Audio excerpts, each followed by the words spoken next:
Hare Krishna. I want to talk about a very important turning point in the movement's acceptance in America.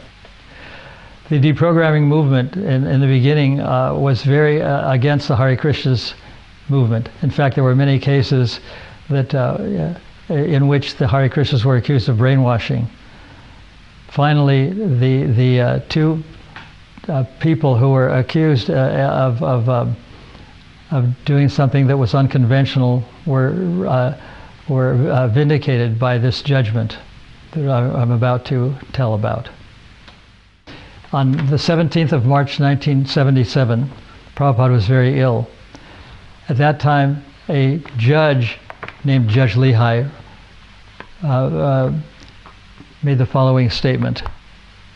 The entire basic issue before the court, said the justice, this was published in the Times of India in dismissing the charges, is whether or not the two alleged victims in this case and the defendants will be allowed to practice the religion of their choice.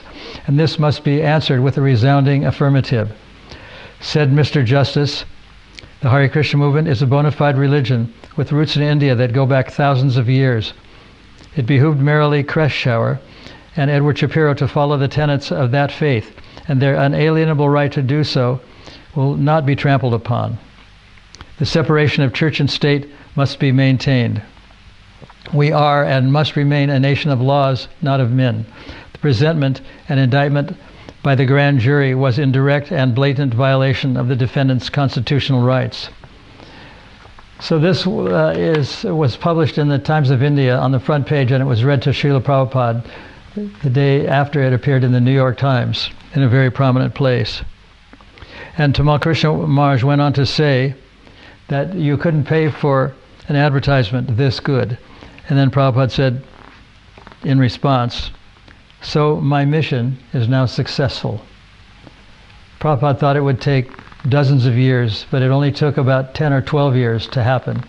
So this was a major turning point for Prabhupada in the Hare Krishna movement, in acceptance in the United States.